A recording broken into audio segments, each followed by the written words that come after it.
नमस्कार साथियों, आज हम चैप्टर नंबर 14 क्लास 12 फिजिक्स का अर्धचालक इलेक्ट्रॉनिकी शुरू करने जा रहे हैं। उससे पहले मैं आपको इसका परिचय दूं तो आज के समय में, आधुनिक तकनीक के समय में हम जितने भी डिवाइसेस देख रहे हैं उन सब का आधार ही सेमीकंडक्टर ही है। आपने देखा होगा जो प्रथम पीढ़ी के कंप्यूटर थे उनका आकार कमरे से भी बड़ा बड़ा आकार हुआ करता था। उन बड़े बड़े आकारों को छोटे आकार में बदलने का काम करने वाली जो कोई युक्ति है तो वो अर्धचालक है। इसी की बदौलत आज हम अपने मोबाइल फ़ोन, अपने लैपटॉप, अपनी टीवी, इन सब का जो आकार देख रहे हैं बहुत छोटा हो गया है। तो ये अर्धचालक इलेक्ट्रॉनिकी हमारे वर्तमान का तो आधार अपन देख ही रहे हैं, भविष्य की ये तकनीक है।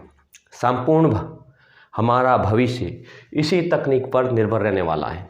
वर्तमान में भारत ने वियतनाम के साथ जो करार किया है सेमीकंडक्टर की कमी को लेकर के कि भारतीय इंडस्ट्री में सेमीकंडक्टर की लगातार कमी हो रही थी, तो उस वजह से हमारे यहाँ पर जो डिवाइसेस थी इलेक्ट्रॉनिक, जो हमारा इकोनॉमिकल जो रफ्तार थी वो धीमी पड़ गई थी। अब हमारी जो अर्धचालक इलेक्ट्रॉनिकी है, इस ब्रांच के द्वारा जो डिवाइसेस प्रोड्यूस किए जा रहे हैं उनमें गिरावट आने लग गई थी। लगभग कोरोना के बाद में जैसे ही बूस्ट आया, टेक्नोलॉजी, होम क्लासेस शुरू हो गई, ऑनलाइन क्लासेस, सबके पास मोबाइल आ गए, तो आपको पता है पर इतनी जनसंख्या के लिए डिवाइसेस बनाने पड़ेंगे तो उतना ही ज़्यादा सेमीकंडक्टर चाहिए। इसलिए भारत सरकार ने जो करार किया है वो चीन को आंख दिखा करके वियतनाम के साथ किया है, ताकि हम सेमीकंडक्टर के बारे में जो हमारी कमी है उसको पूर्ण कर सकें। तो सेमीकंडक्टर वर्तमान तो है ही हमारा, लेकिन भविष्य की तकनीक का महत्वपूर्ण आधार है। जबकि हम मोबाइल यूज़ कर रहे हैं लेकिन हमें पता नहीं कि ये चल कैसे रहा है। जो हमारी तकनीक है वर्तमान में वो सब अर्धचालक बेस्ड हो चुकी है, जिसको इंग्लिश में सेमीकंडक्टर कहते हैं। तो आज हम इसी चैप्टर को लेकर शुरुआत करने वाले हैं, सेमीकंडक्टर इलेक्ट्रॉनिक्स, अर्धचालक इलेक्ट्रॉनिकी। तो हम पहले ये देखेंगे सेमीकंडक्टर एक्चुअली है क्या। आपने देखा होगा कि जो भी हमारे इलेक्ट्रॉनिक डिवाइसेज हैं उसमें सर्किट लगे होते हैं, उनमें इस टाइप के कुछ 2 पैर वाले, 3 पैर वाले आपने देखे होंगे, बिल्कुल चॉकलेट टाइप इस टाइप के होते हैं, किसी के 3 पैर होते हैं। तो इन डिवाइसेस को ही क्या कहते हैं, सेमीकंडक्टर। तो सबसे पहले सेमीकंडक्टर होते क्या हैं, इनकी परिभाषा, और सेमीकंडक्टर कितने प्रकार के हैं, सेमीकंडक्टर के प्रकार जो हमारी किताब में दिए हैं। फिर हम प्रतिरोधकता के आधार पर, चालकता के गुण के आधार पर इनका वर्गीकरण पढ़ेंगे। उसके बाद में हम ऊर्जा बैंड सिद्धांत की तरफ जाएंगे। तो सबसे पहले अगर हम अर्धचालक इलेक्ट्रॉनिकी की ये 2 शब्दों की बात करें तो पहला शब्द है अर्धचालक। तो अर्धचालक से क्या तात्पर्य है, आपको समझ में आ रहा होगा। अर्ध मतलब आधा, चालक मतलब चालक, यानी आधा चालक। ठीक है भाई, तो आप सही समझ रहे हैं। अर्धचालक मतलब ऐसे पदार्थ जिनकी चालकता, जिनके द्वारा विद्युत का चालन चालकों की अपेक्षा कम मात्रा में किया जाता है, लेकिन पूर्णतया अचालक भी नहीं है, क्योंकि इनमें से विद्युत का चालन भी हो रहा है, लेकिन कितना, अचालकों से ज़्यादा, यानी कुचालकों से ज़्यादा लेकिन चालकों से कम। ऐसे पदार्थ जिनकी चालकता चालक पदार्थों और अचालकों के बीच की होती है उन्हें कहते हैं अर्धचालक पदार्थ। सामान्य परिस्थितियों में इनमें से विद्युत का प्रवाह नहीं हो पाता। आपको पता ही होगा कि आवेशों का प्रवाह होने के लिए उत्तरदायी मुक्त इलेक्ट्रॉन है, वही आवेश के रूप में होते हैं। आप हॉल भी पढ़ेंगे, आगे की बात है। तो ये इलेक्ट्रॉन और हॉल से आवेश, इनके प्रवाह को अगर आसानी से होने दे रहे हैं तो वो चालक है, और इनका प्रवाह नहीं होने दे रहे हैं वो कुचालक है, यानी अचालक है। तो ये अर्धचालक पदार्थ है, इनकी चालकता कुचालकों से तो ज़्यादा होती है लेकिन चालकों से कम होती है। तो भाई मेन सवाल उठता है कि जब चालक थे, अच्छा खासा विद्युत का चालन हो पा रहा था, तो इनकी ज़रूरत क्यों पड़ी। देखिए साहब, पहले हम अर्धचालक की परिभाषा पढ़ेंगे, फिर इलेक्ट्रॉनिकी, और फिर हम मेन मुद्दे पे आएंगे कि जब चालक थे तो अर्धचालकों की ज़रूरत कहाँ पड़ी। भाई पहले से ही कोई आदमी बैठा है फिजिक्स पढ़ाने वाला, तो दूसरे टीचर की ज़रूरत क्यों पड़ी, इस बेस पे चलेंगे। तो देखिए, अर्धचालक इलेक्ट्रॉनिकी, अर्धचालक मतलब वे पदार्थ जिनकी चालकता चालक पदार्थों से कम होती है परंतु अचालकों से ज़्यादा होती है। अर्थात सामान्य परिस्थितियों में इनमें से विद्युत का प्रवाह नहीं होता, जबकि विशिष्ट परिस्थितियों में अगर हम टेम्परेचर को बढ़ा दें तो इनके बाह्यतम कोश में उपस्थित इलेक्ट्रॉन है वो चालन बैंड में चले जाते हैं। ये पूरी थ्योरी हम आगे पढ़ेंगे। तो विशिष्ट परिस्थितियों में ही आवेशों का प्रवाह हो सकता है। तो ऐसे पदार्थ को अर्धचालक पदार्थ कहते हैं। फिर एक शब्द आया इलेक्ट्रॉनिकी। ये क्या है भाई साहब? कि भौतिकी की वह शाखा जिसमें इलेक्ट्रॉन पुंज की गतिशीलता को नियंत्रित करने के बारे में अध्ययन किया जाता है, वो है इलेक्ट्रॉनिकी। तो अर्धचालक इलेक्ट्रॉनिकी मतलब कि वे पदार्थ जिनमें हम आवेशों का प्रवाह नियंत्रित कर सकते हैं, वो पदार्थ अर्धचालक है। चालकों में हम इलेक्ट्रॉनों का प्रवाह, आवेशों का प्रवाह नियंत्रित नहीं कर पाते हैं। देखिए जैसे ये कॉपर का मेरे पास कोई तार है, तो इसमें इलेक्ट्रॉन है, चार्ज कैरियर है, जो इनमें इलेक्ट्रॉनों का प्रवाह इस प्रकार से हो रहा है। कितने ही मुक्त इलेक्ट्रॉन हो सकते हैं, क्योंकि ये कॉपर है साहब। क्या है? कॉपर। मुक्त इलेक्ट्रॉनों की संख्या अधिक होगी, अधिक आवेश प्रवाहित होंगे। अगर हम यहाँ पर विद्युत आवेशों को नियंत्रित करने का प्रयास करें तो व्यर्थ जाएगा। एक बात तो हम आवेशों को नियंत्रित नहीं कर पा रहे हैं, किसमें? चालकों में। बहुत सारे मुक्त इलेक्ट्रॉन बहते रहेंगे, आवेशों का प्रवाह होता रहेगा, चालकता का गुण बढ़ता जाएगा। इसलिए ही कॉपर विद्युत का अच्छा चालक होता है। दूसरी साहब, इसमें इस डायरेक्शन में अगर विद्युत बह रही है तो इसको रिवर्स में भी बहाया जा सकता है। ये तार है, इसमें से विद्युत धारा ऐसे भी बह सकती है और इसी तार में से विद्युत धारा ऐसे भी बह सकती है। दोनों डायरेक्शन में विद्युत का प्रवाह हो सकता है। तो हमारे पास में दो मेन मुद्दे आए कि हम चालकों में न तो आवेशों को नियंत्रित कर पा रहे हैं, न ही हम विद्युत धारा की दिशा एक ही कर पा रहे हैं। मतलब एक दिशा नहीं कर पा रहे हैं, दिशा दोनों तरफ से इसमें से विद्युत धारा बह रही है। तब जाकर के हमें अर्धचालकों की जरूरत पड़ी। तो अर्धचालकों की जरूरत क्यों पड़ी? अर्धचालक क्यों महत्वपूर्ण है? इस प्रश्न का अगर हम जवाब दें तो हमारे पास में इसका आंसर रहेगा कि हम इनमें आवेशों का प्रवाह नियंत्रित कर सकते हैं। आवेशों का प्रवाह नियंत्रित कर सकते हैं। हम अपने हिसाब से जितने आवेश बहाने चाहते हैं उतने ही बहने देंगे, बाकी को कम कर सकते हैं, ज़्यादा भी कर सकते हैं, प्रवाह नियंत्रित कर सकते हैं। दूसरी मेन बात आई कि इसमें धारा का प्रवाह केवल एक दिशा में होता है। इसमें धारा का प्रवाह एक दिशा में होता है, एक दिशा में होता है, एक दिशा में होता है। यानी कॉपर के तार में दोनों दिशाओं में विद्युत का प्रवाह हो रहा था। जैसे ये कॉपर का तार है तो इसमें विद्युत का प्रवाह ऐसे भी हो सकता था और विद्युत का प्रवाह ऐसे भी हो सकता, यानी कि मल्टी डायरेक्शन में विद्युत का प्रवाह हो रहा था। लेकिन जो हमारा अर्धचालक रहेगा उसमें अगर विद्युत धारा का प्रवाह ऐसे हो रहा है तो इस प्रकार से इसके विपरीत दिशा में धारा का प्रवाह नहीं हो सकता। मतलब इसमें धारा का प्रवाह केवल एक ही दिशा में हो सकता है, जिसको हम आगे अग्र बायस और पक्ष बायस के रूप में पढ़ने वाले हैं। ठीक साहब। अब हम मोटे तौर पर देखें तो अर्धचालकों के प्रकार कितने हैं। हमारी किताब ने कहा है अर्धचालकों के प्रकार तीन बताए हैं। पहला बताया है अर्धचालकों के प्रकार में धात्विक अर्धचालक। अर्धचालकों के प्रकार पहला बताया है वो है धात्विक अर्धचालक। पूरी किताब में हम इन्हीं अर्धचालकों के बारे में पढ़ने वाले हैं, जो दो लिखे गए हैं, सिलिकॉन और जर्मेनियम। दूसरा प्रकार बताया गया है अकार्बनिक अर्धचालक। अकार्बनिक यौगिक अर्धचालक, यौगिक के रूप में, कंपाउंड के रूप में दिए गए हैं, जो कि दिए गए हैं कैडमियम सल्फाइड और जर्मेनियम आर्सेनाइड, इंडियम फास्फेट। तीसरा प्रकार दिया गया है वो दिया है कार्बनिक यौगिक अर्धचालक। कार्बनिक यौगिक अर्धचालक जो कि पॉलीएनिलीन, पॉलीथायोमीन, ऐसे दो एग्जाम्पल दिए गए हैं। जैसे मैं यहाँ लिख रहा हूँ पॉलीएनिलीन। लेकिन जो हम पूरी किताब में मुख्यतः पढ़ने वाले हैं वो इन दोनों के बारे में ही पढ़ने वाले हैं, एक सिलिकॉन और जर्मेनियम।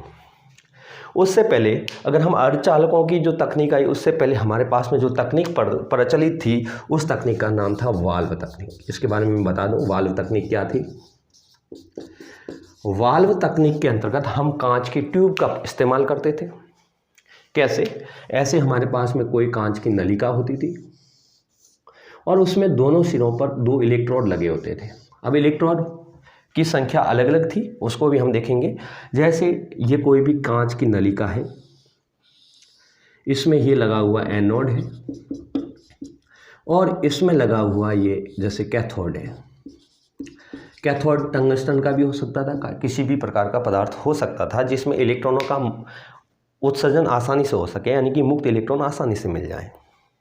तो वाल्व तकनीक में हम कांच की निर्वात नलिका का या ट्यूब्स का इस्तेमाल करते थे, जिसमें हम 2 इलेक्ट्रोड लगाते थे, एक एनोड होता था और एक कैथोड होता था। कैथोड पर हम हीट देते थे, उष्मा देकर के यहाँ से इलेक्ट्रॉनों का उत्सर्जन करते थे। क्योंकि यहाँ से जो जितनी ज़्यादा हीट देते थे उतने ज़्यादा इलेक्ट्रॉन उत्सर्जित होते थे। क्योंकि इलेक्ट्रॉनों पर ऋणावेश है, एनोड पर धनावेश है, तो ये इलेक्ट्रॉन है एनोड के द्वारा आकर्षित किया जाएगा। क्योंकि हमें निर्वात नलिका की इसलिए आवश्यकता पड़ी कि यहाँ से निकलने वाला इलेक्ट्रॉन जब कैथोड से एनोड की तरफ गति करेगा, तो अगर निर्वात नहीं रखा गया, अगर यहाँ पर वायु हो गई, तो वायु के कणों के साथ इसका घर्षण होगा, ये अपनी ऊर्जा खो देगा और कैथोड से एनोड तक नहीं पहुँच पाएगा।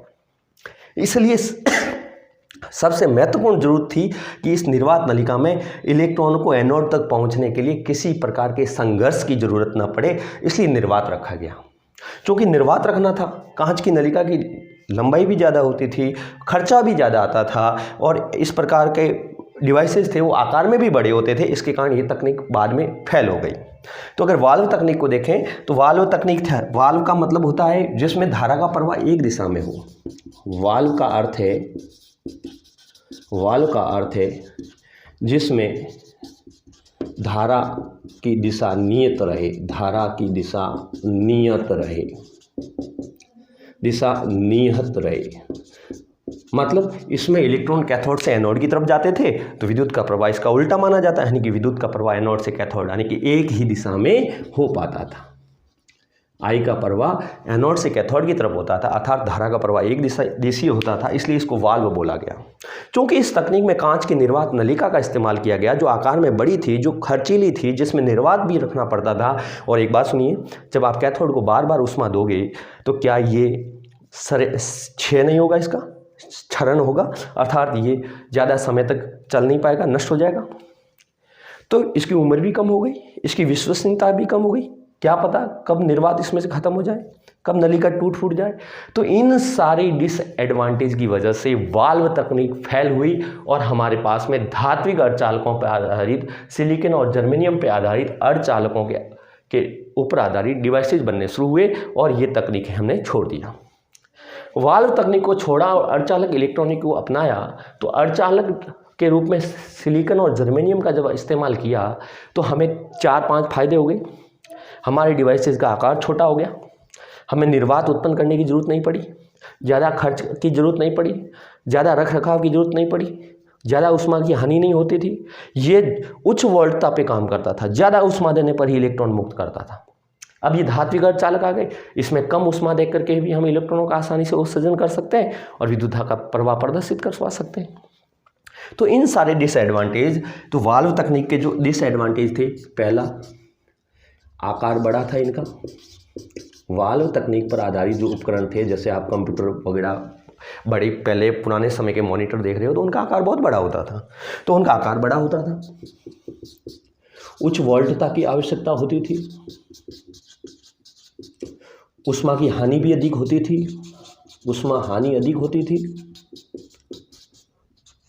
हानि अधिक होती थी, खर्चीली ज़्यादा थी, उम्र कम होती थी, ऐसे डिवाइसेस की उम्र बहुत कम होती थी और विश्वसनीयता कम होती थी। इन 6 डिसएडवांटेज की वजह से हमें इस तकनीक को विश्वसनीयता कम होती थी। इन सारे डिसएडवांटेज की वजह से वाल्व तकनीक को हमने छोड़ा और अर्धचालक इलेक्ट्रॉनिक के अंतर्गत अर्धचालकों पर आधारित डिवाइसेस को बनाना शुरू किया। अब हम अर्धचालकों को देखें, इनका वर्गीकरण करें तो हम धात्विक, अकार्बनिक और कार्बनिक, ये 3 किए हैं। इनमें से हम पूरी किताब में धात्विक अर्धचालक सिलिकॉन और जर्मेनियम के बारे में अध्ययन करने वाले हैं। उससे पहले हम चालक पदार्थों, कुचालक पदार्थों तथा अर्धचालक पदार्थों में प्रतिरोधकता के आधार पर वर्गीकरण करेंगे हम। आपको पता ही है कि प्रतिरोध क्या होता है। विद्युत धारा के प्रवाह के दौरान उसके मार्ग में उत्पन्न होने वाली बाधा। कोई इलेक्ट्रॉन जा रहा है, उसके रास्ते में जो बाधा उत्पन्न हो रही है, आवेशों के प्रवाह में जो बाधा उत्पन्न हो रही है, वही प्रतिरोधकता होती है। तो सीधी सी बात है, अचालक पदार्थ है, ये तो अपने में से विद्युत का प्रवाह होने नहीं देंगे, अर्थात इनकी प्रतिरोधकता ऑटोमेटिकली ज़्यादा होगी, उससे कम अर्धचालकों की होगी और चालकों की बहुत कम होगी। तो चालक पदार्थ, अर्धचालक पदार्थ और कुचालक पदार्थों के बीच में हम वर्गीकरण करेंगे प्रतिरोधकता के आधार पर। प्रतिरोधकता के आधार पर वर्गीकरण करेंगे। किसके आधार पर? प्रतिरोधकता तथा चालकता। ये दोनों गुणधर्म एक दूसरे के व्युत्क्रम होते हैं। आपको पता है, प्रतिरोधकता को रो से दर्शाते हैं, चालकता को सिग्मा से दर्शाते हैं। और इन दोनों के अंदर जो रिलेशन होता है वो होता है, जैसे ये चालकता है तो ये प्रतिरोधकता की व्युत्क्रम होती है। तो हम अगर यहाँ पर लें पदार्थ, इधर लें प्रतिरोधकता और इधर लें चालकता, प्रतिरोधकता रो, चालकता सिग्मा, तो हम देखते हैं तो पदार्थ प्रतिरोधकता का मात्रक आप सबको ध्यान होगा ओम मीटर होता है। चालकता का ऐसा ही मात्रक सीमेन मीटर इनवर्स, सीमेन मीटर इनवर्स। पहला पदार्थ मैं लूँ चालक पदार्थ, तो चालक पदार्थों की जो प्रतिरोधकता होती है वो 10⁻² ओम मीटर से 10⁻8 ओम मीटर होती है। जबकि इसकी अगर हम चालकता देखें तो इसकी व्युत्क्रम हो जाएगी, मतलब इसकी उल्टी, 10⁻² का उल्टा 1/10⁻² करोगे 10⁻² ऊपर जाएगा, मतलब 10⁻² से 10⁸ सीमेन मीटर इनवर्स। अगर हम देखें अर्धचालक पदार्थों की तो इनकी प्रतिरोधकता चालकों से थोड़ी ज़्यादा हुई, तो इनकी प्रतिरोधकता की जो रेंज होती है 10⁻5 ओम मीटर से 10�6 ओम मीटर। इसका इन्वर्स करोगे 10⁻5 का 10�5 से 10⁻6 सीमेन मीटर इनवर्स।